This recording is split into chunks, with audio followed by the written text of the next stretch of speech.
I hereby call to order this meeting of the Arizona Boxing and Mixed Martial Arts Commission. Today is Wednesday, November 18th, and the time is 10:02 a.m. Would those commissioners in attendance please identify themselves and state as to whether they're here in person or via Zoom call?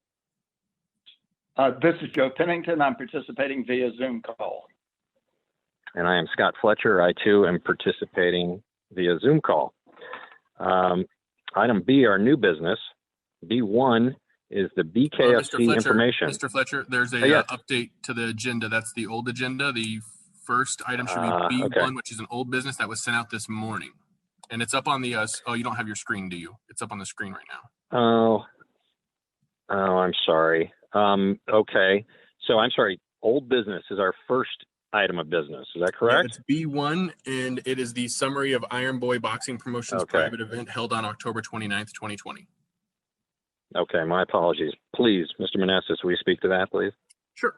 So, as you know, the commission approved the commission's COVID-19 protocols at our last meeting on 10/21/20 during a regular scheduled public commission meeting.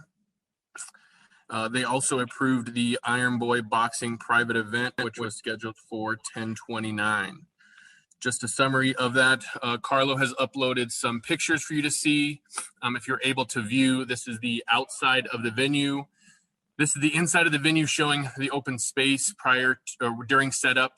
The next photo shows you the space you can see between the ring and the commission tables, and then behind the commission tables to the stanchions, and then you can see how far back the public was still from that. The first table, I think, was a little over 30 feet from the ring. And there's another picture that shows you another angle of it. Here's a picture of one of the bouts going on. You can see the referee maintained his mask, Mr. Chris Flores, while the athletes did have their mask off during competition only once they stepped into the ring. You can see the corners maintained their masks during the bout and in between rounds. In this picture, shows you that between each round, or I'm sorry, not each round, each bout, we had the ring sanitized. Iron Boy had sanitization staff assigned, and so the ropes, the corners, the mat, everything was cleaned prior to the next bout coming out. And the final picture is just kind of a summary recap of the promotion, the ring girls, myself, and some other VIPs that attended this event. At the conclusion of the event, as you can see, everyone maintained a mask the entire time. A couple of things to summarize from this event. From the time the commission approved the event, which was on 10/21, until the date of the event, 10/29, we did daily checks of the Arizona Department of Health Services COVID data like we had talked about. The ICU availability ranged as low as 14%, but went up to 17% availability during that week. The inpatient bed usage dipped down to 13% and was as high as 15% during that week. And the emergency department ranged between 53 and 59% availability. As you remember in our 10/21 meeting, the commission, under the advice of our chief ringside physician, Dr. Oda, would consider whether or not to resuspend events once we approached or were near 12%, and a strong recommendation that we completely suspend events once any one of those numbers reach the 10% or fewer availability range. So just keeping you updated of those. For the Iron Boy test, there were 66 COVID tests completed at approximately $150 a test, which came out to about $10,000 for the tests. It was a 24-hour turnaround time, and they were able to procure a mobile truck that was able to come to the commission office, park in the back parking lot, and we were able to designate a testing time frame for everyone that was going to be granted access to the restricted areas or the ring. And so we did that on Monday prior to the event between 4 and 7 p.m. And most people were able to make that. What's interesting is although there were 66 tests completed, there was only 4 bouts conducted. Iron Boy worked very hard to try to put as many bouts together for this event as possible. And as I continue to go through some of this summary, you'll hear why we didn't have more than just 4 bouts. The staffing for this, we had, the licensing for this event. We had 6 athletes licensed, 8 corners, 14 officials, we had 14 officials assigned. We had licensed 6 athletes and 8 corners for this event. And there was approximately 500 or a little over 500 event staff, attendees, and catering staff in attendance. We did have a one bout that was scratched due to an out-of-state athlete failing to produce a negative COVID test prior to departure from his home state, as outlined in our protocols. Unfortunately, that person had already made Arizona, so that did create a financial situation that the promoter had to deal with, now having somebody that was unable to be in the fight, but was now in state and that he brought out. So they had to take care of that, and that created a little issue for them. We had another bout scratched due to a corner testing positive, and the corner had traveled to the testing with the other assigned corner, which would leave the athlete without a cornerman team since we were only limiting to 2. So that scratched another bout. We had an official that had tested positive prior to our designated testing date. That official was going to be assigned to this event, but we had to cancel that official due to the positive. During the actual testing, we had another official that did test positive and had traveled with another official during that time. So that necessitated both of those officials being removed from the event as well. Nonetheless, with all those different cancellations and moving around, we were able to still move forward.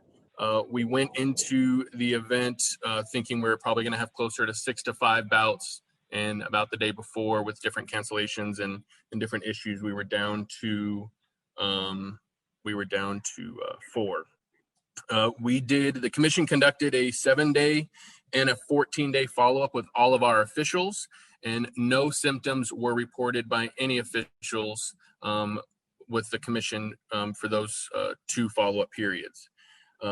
The promotion, Iron Boy, did a 14-day follow-up with everyone that was under the promotion's control, so athletes, camps, their staff, and as of this morning, I was told that they had heard back from everybody except for one person. I was going to bring that up, but I just received a text as we're sitting here that they just finally located the final person, and he has no symptoms. So we have a full report of everyone coming back with no new symptoms, and we're a little over the 2-week period, which is the estimated incubation period for this illness. And we've received no info from the event staff of any attendees being positive or having any symptoms. So overall, I think this was a successful event, a difficult event, and a costly event because of testing and other things. But I think everyone, the officials that were there, the overall consensus was that it did feel safe. And during the call to the public, if the commission, if any officials disagree, please say what you feel so that we can try to correct that. But I believe everyone did feel that it was safe. We all kept our masks on. The commission was able to have a designated room that was just for the commission, so we could be separated and spaced out. We were able to keep the athletes spaced out, and then we were able to stay, both of us and the athletes and camps, completely separate from the attendees from a considerable distance. We were able to stay separate from them. That is the summary of the Iron Boy event. Thank you. And thank you for your efforts in this regard. Carlo as well, everyone in the commission involved with this. It was trickier than normal, to say the least, and I think you did a fantastic job. One question I have is, obviously, to do any event like this while COVID is still with us increases the costs associated, amongst other things. But if we had a chance to talk to our other promoters about what kind of costs they might run into if they contemplate something right now. Yeah, so when we get to the new business in a second, I'll bring that up if you don't mind, because I did have a conversation with Sweet Science about this. And they're the only ones that I've had another conversation with, but it'll also give us an opportunity to kind of bring up one of the slight issues we ran into with this event and testing early on. So if we can just circle back to that question when we get down to Sweet Science, is that cool? Absolutely. Commissioner Pennington, thoughts, questions about this event? Oh, Mr. Chairman, I just think that Mr. Meneses and Carlo and everyone that was involved did an outstanding job. This was a very difficult event to put on. A lot of work went into it. I think we need to be proud of the effort that we did and proud of being able to do this without any further complications for the whole community. In other words, no one testing positive after the event. So I think it was all good, and I really commend Carlo and Mr. Meneses Francisco for the work they did. Great. Thank you, Commissioner. Mr. Meneses, since I've got an old agenda, why don't you walk me through where we're going next? Sure. The next one is going to be B2, old business, the COVID-19 status and update. Okay, very good. Why don't you take that over for me, if you would? Sure. So this is a little difficult. As we wrote this from the agenda yesterday and put this out, shortly thereafter, it was announced that the governor's office and AZDHS will be making press conferences, separate conferences later this afternoon related to COVID and health and the status of our state. So I'm going to give you just the updates of what's available on AZDHS, but I do think that the commission may want to reevaluate some things after the press conferences and we learn what is being released today. There's going to be some, I believe, new information that we need to at least be aware of or consider. But the thing I want to go ahead and just kind of give you guys a heads up that it's, I think, widely known and said amongst media outlets is that we are trending in the wrong direction, I think nationally, not just in Arizona or one specific area, but nationally. For the last 7 days, looking at AZDHS data, from last Wednesday to this morning, the ICU availability is now dipping into the 12% range. It's ranged from the last 14 days between 12 and 14% ICU availability. The inpatient bed usage has dipped below 12% and it's hitting 11%. We've gotten from 11 to 13% on inpatient. And emergency bed usage availability is down to 48 to 55% ranging. So looking at where it was, just 2 weeks ago, comparing ICU alone, we were ranging between 14 to 17% availability, and now we're down to 12 to 14%. Comparing the inpatient, we were up between 13 to 15% availability. Now we're down to between 11 and 13%. And then emergency department, we were between 53 and 59 about 2 weeks ago, and now we're down to 48 to 55%. So we're definitely trending in the wrong direction from a COVID medical standpoint, it appears. So I do think this gives the commission some cause for concern and should definitely proceed cautiously, since we had previously discussed and were advised, the 12% threshold and then definitely the 10% threshold. And we're definitely very close or on those numbers with both ICU and inpatient bed availability. So as we get down to the new business, which is the next item we're discussing, possibility of additional events, I think that keeping these things in mind, as well as the information that we're going to learn later today, the commission may want to grant, or if they choose to grant anything, it should be tentative, pending on any new information, and possibly even schedule a special commission meeting after we've learned some further updates to decide how to proceed.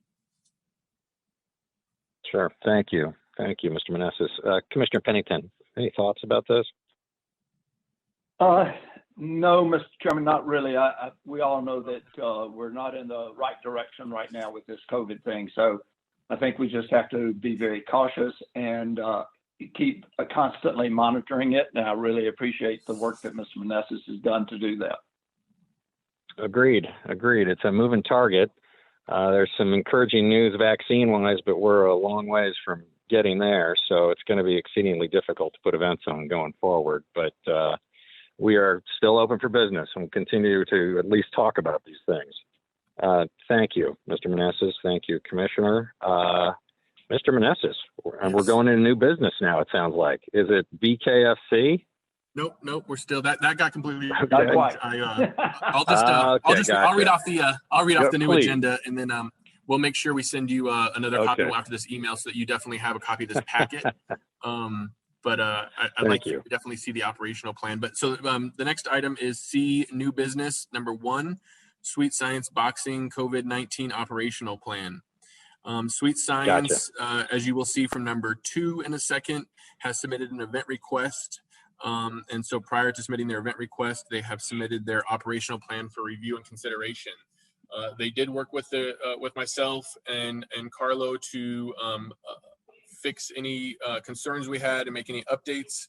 And they submitted what I feel is a sufficient COVID protocol operational plan to meet with our COVID protocols.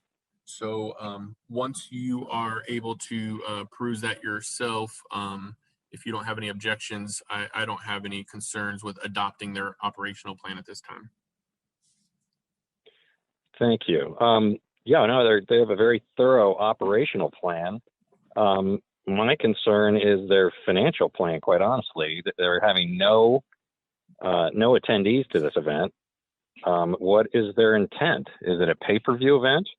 Yeah, so I'm sorry I put this off, but if we can do that one on the next one, because that's their event request, and we'll talk about their event. Okay. If we could just address their Sure. ops plan, and then yeah, we'll talk about it. Yeah. Okay, thank you, Mr. Meneses. Commissioner Pennington, any thoughts or questions regarding their operational plan? No, Mr. Chairman, I agree with you. It seems to be very complete. I have no input into it. Okay, thank you. Mr. Meneses, does this warrant a motion? Yeah, I believe this would, because it's an operational plan that we're going to accept, and since it's separate from the event, yeah, I believe the commission would make a motion whether or not to adopt their operational plan for future use. Okay, very good. The chair would be open to such. Mr. Chairman, I move that we approve the COVID-19 operational plan for Sweet Science Boxing for the proposed event, as well as for use in any future events that they may hold. Thank you, Commissioner. We have a motion. I'm going to second that motion. We have a motion and a second. All those in favor signify by saying aye. Aye. Aye. Motion carries 2-0. Very good. Right. Let's move to the next piece, Mr. Meneses. The next one is where we're trying to anxiously get to. So C2 is the event request from Sweet Science Boxing to hold a boxing event on December 19th, 2020 at Tradiciones in Phoenix, Arizona. So yes, there's a couple questions that come up with this. Testing, to go back to your question from earlier, testing. So one of the issues we ran into with the Iron Boy private event is ensuring it is the correct test. What I had cautioned them, and I would caution any other promoter, is that when you're dealing with a testing company, these are also businesses. So they are going to try to get you to purchase whatever plan they can sell you on. And so what had happened was that this company, originally the company they were dealing with, even though the commission had set a standard of specific type of test to be run, the PCR RNA tests, this company was trying to sell them on an antigen test, which is significantly cheaper. But the reason that the commission did not accept that test is that that test is only about 70% accurate compared to the 95% efficacy rate of the other tests.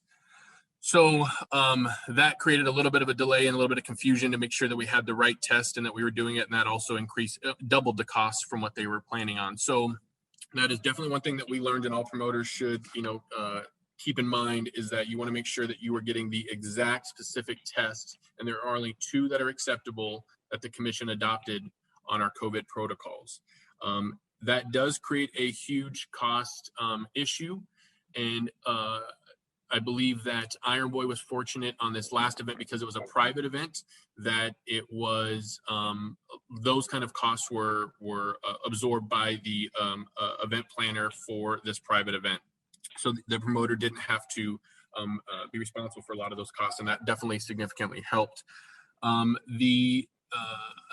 anticipation for Sweet Science putting their request forward, I had spoken to Josephine, I believe earlier this week, or I'm sorry, last week, and we had come up with a minimum number of, I think, about 40 people, which would still be about $6,500 in testing. So to do a very minimum bout with minimum staffing from them for 4 basic minimum bouts, and for minimum commission staffing, we're looking right around 40-ish tests. That's with no cancellations, as we saw with the Iron Boy event, which is, I think, going to also possibly happen with future events, no matter who it is. So that's still about $6,000. Now, small businesses to give out loans and grants and things like that. Am I still good? It shows my internet's messed up. Still hear me? Yeah, Yes, you broke up I'm just here. a little bit, but we can still hear you. Okay, there it goes. So Sweet Science was able to secure some assistance from the federal government through one of the programs they had offered, and that will allow them to pay for testing. So we had sent some information out to all promoters a few months ago, and just provided them some links to some different websites where they can get some assistance. And Sweet Science was able to follow through with that and was able to secure the assistance that would pay for testing. So the testing cost does not seem to be a concern for this promoter for this specific event. Well, that's encouraging, because an extra $10,000 bill is not going to make this very simple. I'm pleased that they're wanting to do something. I just want to make sure they understand completely what all is involved. This is a very different world than it was 12 months ago, and it's going to be a good bit more difficult to put this on, and considerably more expensive as well. Correct. Commissioner Pennington, what are your thoughts? Mr. Chairman, it's really a difficult financial situation for especially our local promoters, but it is critical that we have the proper testing. And I feel for the promoters, but at the same time, we have to have that proper testing. Now, I understand that on the horizon, we may have a test that can be approved to be taken at home. And at a very low expense, but that's not now. So at this point, we have to stay with our best known testing procedures. I agree completely. Again, I'm heartened that folks are willing to try this and wanting to move forward with this.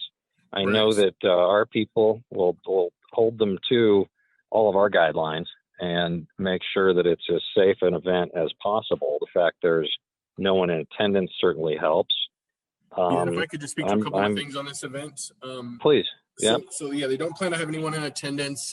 They are looking at seeing if they can live stream the event. That would double the event sanction fee, but would allow them to obviously target an audience through live streaming. And the facility at Tradiciones, if there's no fans, is in my opinion plenty of space to do 4 to 5 bouts, or up to 6. The space in the back is big enough you could space probably 6 from each corner out sufficiently, up to 6 I would say. So I don't have a concern with that. One thing that I will bring up that does need to be addressed, and it's in your packet. The promoter application for the event they submitted, there is a discrepancy that needs to be resolved.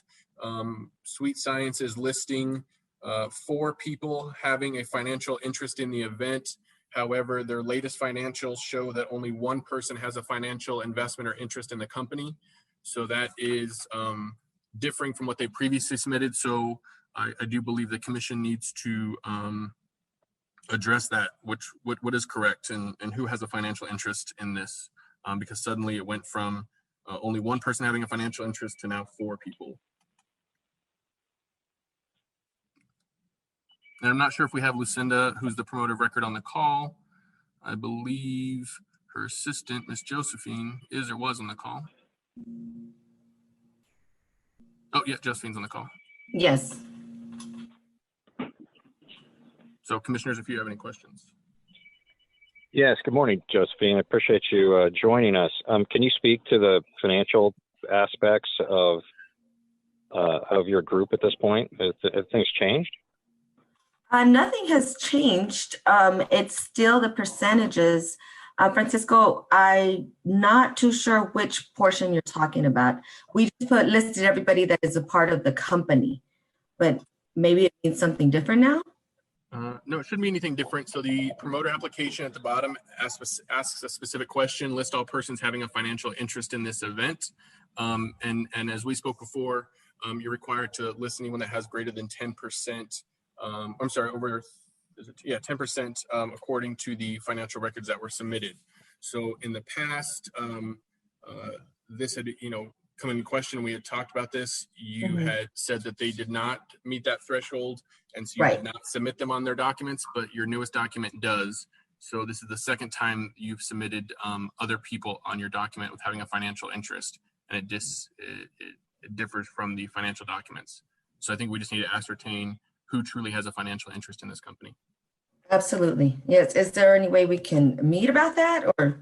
Well, the commission's asking now, so if you could just give well, it's the same. It's a 40, 20, 20, 20. So who has 40%, please? Lucinda. Okay, and then who has 20 and 20? Myself, Tamara Vasquez, and Celia Carvajal. Okay.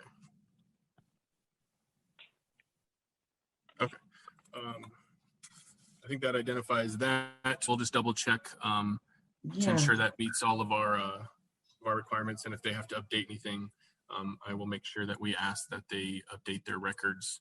So if the commission is inclined to approve this event, I would recommend that it be only approved contingent upon the commission verifying and updating the financial records. And also the commission will need to structure some language that addresses I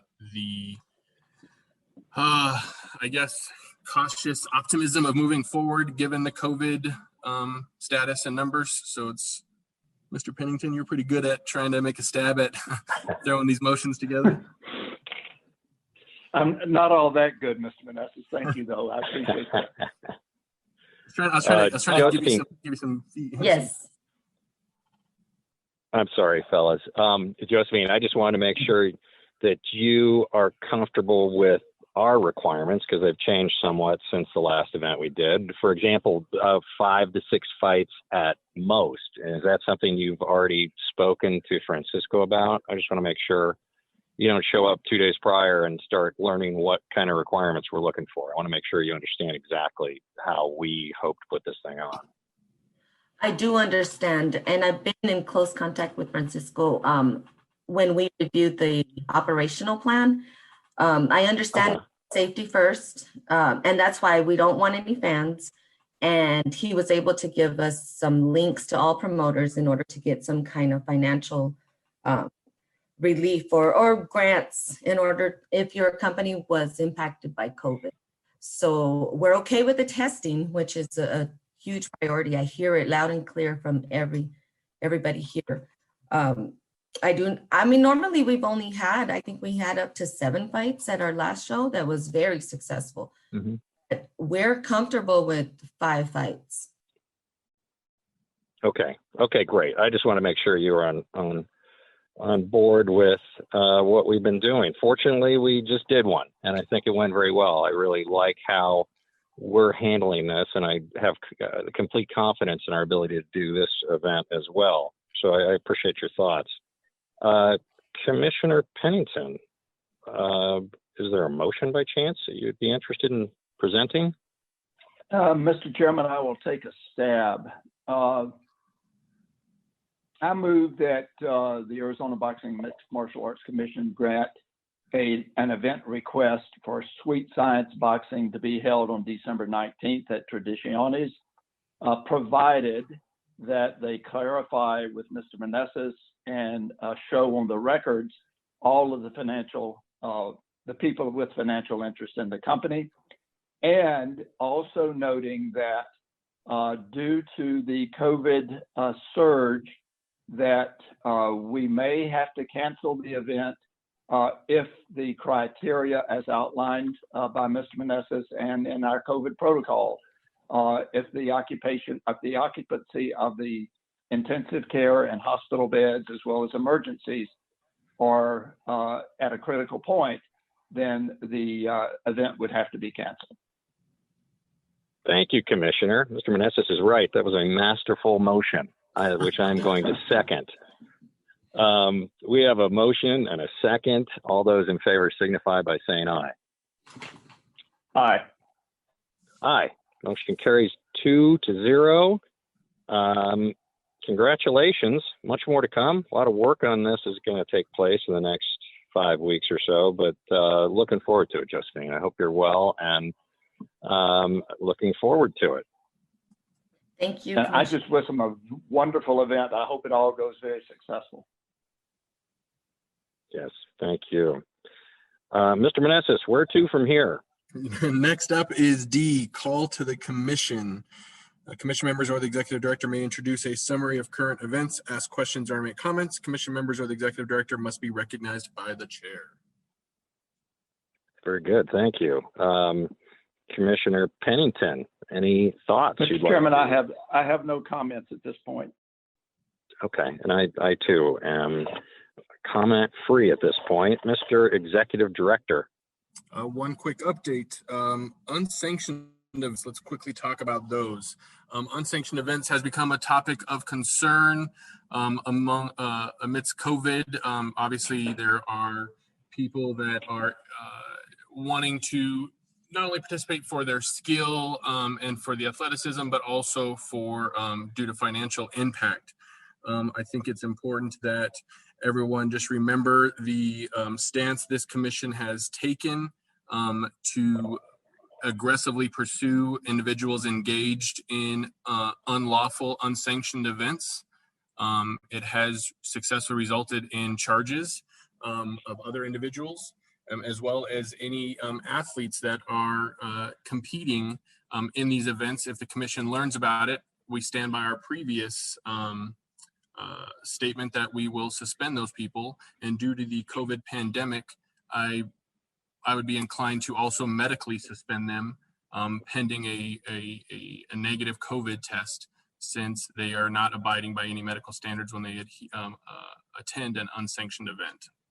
So that has been a concern. We have learned of a few events that have either been advertised and or have been taken place. Can't really speak much more to them at this time, but the commission is aware, and we are, although not always in the office due to COVID, we are still well aware of what's going on for the combat sports in our state, and we will continue to take action. Thank you. Mr. Meneses, would you please pass along what information you have to Commissioner Pennington and I? Sure. Events, websites, advertising, names. I mean, this is important. These events are outside the norm and need to be fought. I think very much so. So all the information you might have would be very helpful for both of us, I think, if you would. Sure, absolutely. We'll forward those over. Perfect. Thank you. I'm guessing that item E is the call to the public. Am I right? It is. Yes, sir. Look at me. I finally got one right. Yeah. Those members of the public wishing to address the commission must attend via video conference and either utilize the raised hand function or message the meeting host, Carlo Becerra, directly to be recognized by the chair. Time permitting, each presenter will be given approximately 5 minutes to speak. Action taken as a result of public comment will be limited to directing staff to study the matter or ask the matter be placed on a future agenda. Does anyone wish to speak, Carlo? Yes, we have Brandy Pierce. All right, Ms. Pierce from WFF MMA. Hi, this is Brandy with World Fighting Federation. I have a question. I wanted to see if the commission would consider in 2021 waiving the promoter license fee and any fighter who paid the fee March 31st, 2020 and prior. So Mr. Fletcher, Mr. Pennington, Ms. Pierce had called and asked prior about this, if the commission would be able to or would be inclined to do so. This would be something I believe that the commission perhaps would ask that I partner with our CFO, the Department of Gaming, and determine the commission's finances and determine the if that is something that could be considered if you guys are interested. To give you guys a quick little update, for the time frame that she is talking about, there was approximately $4,000 in promoter fees and approximately $1,700 in athlete licensing fees during that period. So it'd be approximately $6,000 that the commission would be waiving for 2021. Okay, And thank you. Mr. Meneses, Ms. you Pierce. might- Yes, go ahead. Mr. Meneses, you might also check with our attorney to see if we have the legal authority to waive that. Okay, so the commission, if you guys will give me a direction, how you'd like me to proceed?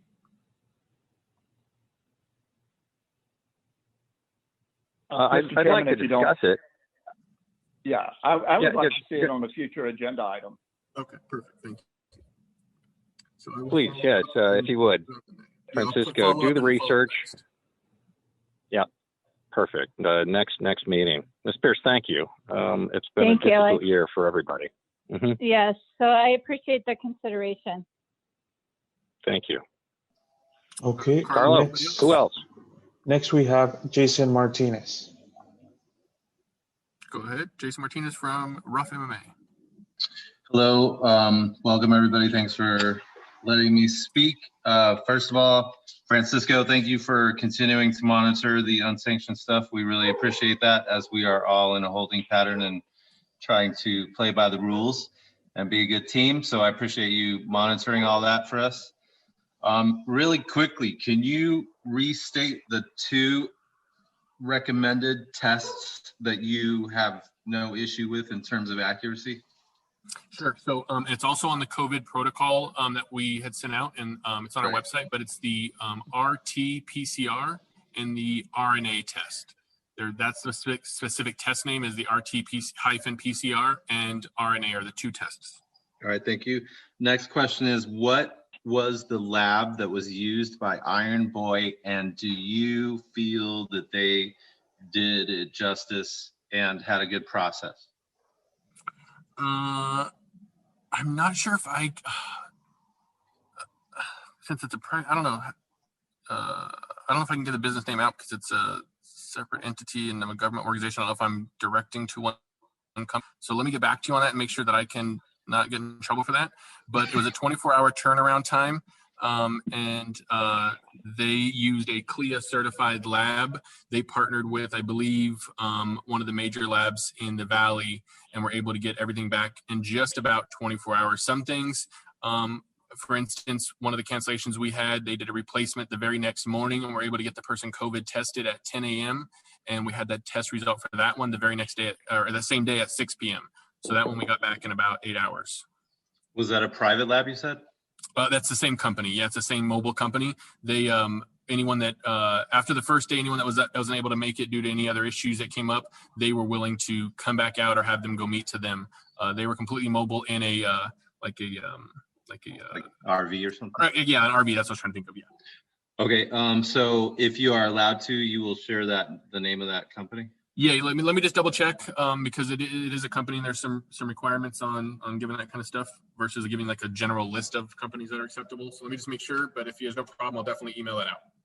All right, thank you. And then if I'll tell you right now, if you have contact information for Iron Boy, I'm definitely sure they would gladly share that information. Okay, thank you. And then my last statement was more, Ms. Pierce already asked the question. I was going to ask if license fees could be grandfathered into the next year. So same question as Ms. Pierce asked. Okay, and I can just for the commission's knowledge, I know in the past when I was with the Department of Racing many years ago, there was an issue. I can't remember exactly what it was, but the commission had granted a certain group of people for to have their licenses grandfathered, and so the commission was able to provide stickers on the ID cards that just granted an extra year. So I'll definitely talk with Miss Wagner, and Christian Fashing to determine if that's something that the commission can consider. All right, Carlo, anybody else? Thank you. Yes, we have two more. Carla, who else do we have? Yeah, we're gonna go next with Mr. Joel Lopez, and then we're gonna go with Mr. Dennis O'Connell. So Joel is next. All right, Mr. Joel Lopez from Good MMA. Morning. Just wanted to thank everybody for being here. Thank you, Commission. Thank you, Executive Director Meneses. Everybody else on the call, thank you. Just a quick update. Rough MMA has changed its name to Rough now. Hey, you cut out, Joel. What was that? Rough what? Rough MMA will now change its corporate name to Rough Nation. Okay. Just FYI, when we're dressed and stuff like that. So we'll send you, if there's a new application process. But I guess my question kind of falls into Brandy Pierce's request, but without that request being considered yet, if things still stand the same, how soon can we apply for a promoter's license so that it will be valid for 2021? So, commissioners, if you don't mind, if I can just address that real quick. In a second, when we get to the next item, Joel, when we get to announcements, you'll see that the current agenda has it to be determined. That's an item that I am going to discuss with the commissioners in just a minute when we get to that section to determine when the next two commission meetings will be, so that we can go ahead and provide you guys with that information for updating your documents. Even if the commission determines that they can and choose to waive licensing fees, all paperwork would still have to be submitted like normal. And especially for you guys, if you guys are changing name, we would want to have all your new paperwork with the new name changing over. Oh, okay. All right. And my last question is on the COVID test, the two type of tests, is that one of them that enables the person to spit? Is that a spit test? Yeah, so the spit test is the RNA test, and that one is of the two the least accurate. So obviously, if it's cheaper, a little bit cheaper for the spit one, but it's not as accurate. I think it's in the 90 to 92 or 93% range. The RT-RNA test is that nice deep nasal swab test that goes back in the deep part of your brain, and that one is the one that's the more expensive test, but that one is about 95 to 98% accurate. So you have a little bit more accuracy. They haven't had many false negatives or false positives, but I can tell you from this last event, it looks like we had at least 2 false positives with that higher accuracy test. We had 2 people that tested positive. We canceled them. We followed up with them over the course of the next 2 weeks, and they never developed symptoms. And both of them actually went and got subsequent tests and were negative on their subsequent tests.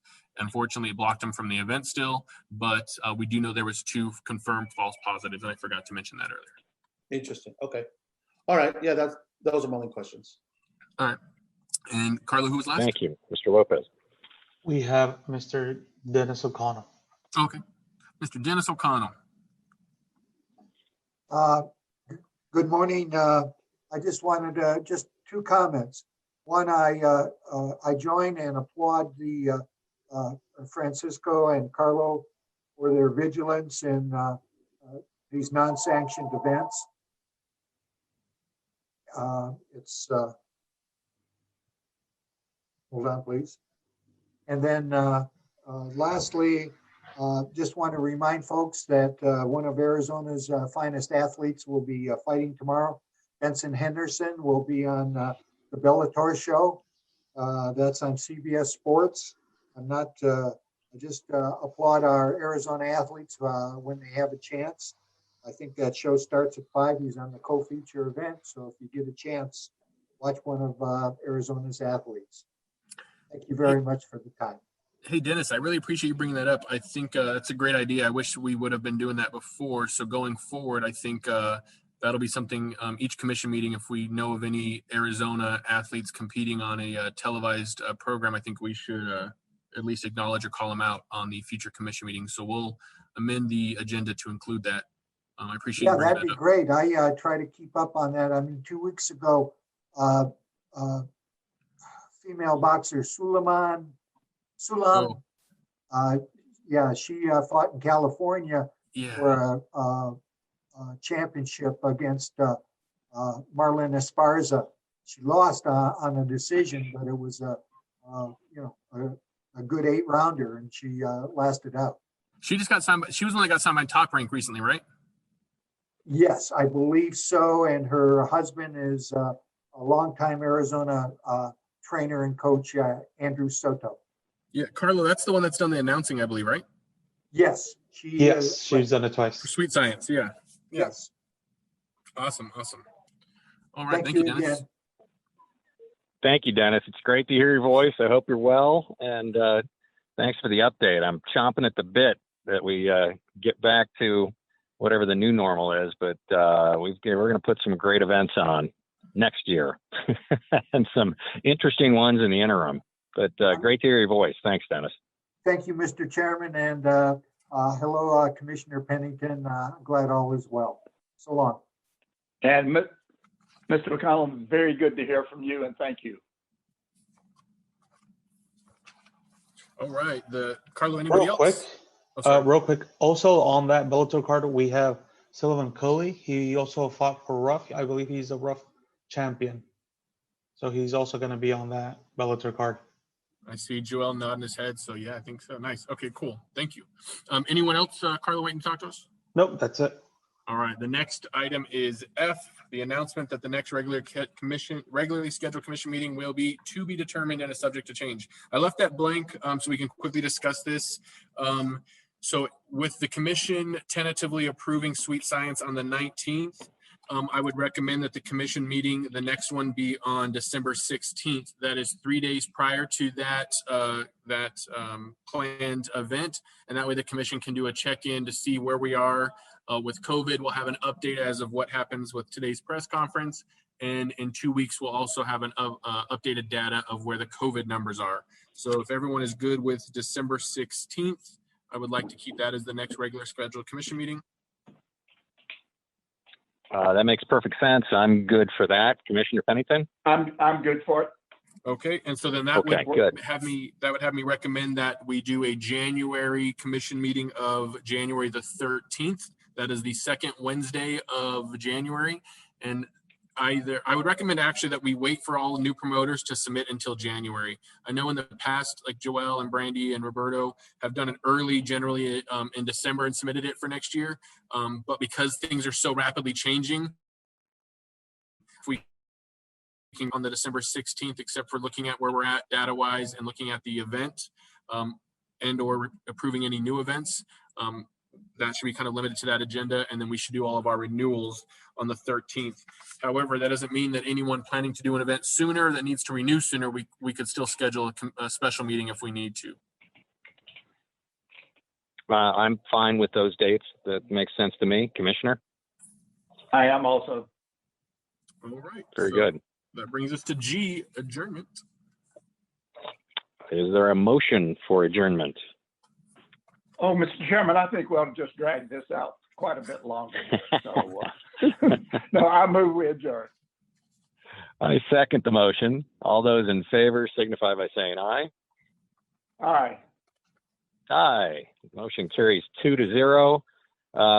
We're headed in the right direction, everybody. We'll get there. Just stay the course, be safe, and more to come. But thank you all for your time and interest. Awesome. We are adjourned at 10:50 10:50 a.m. Thank you.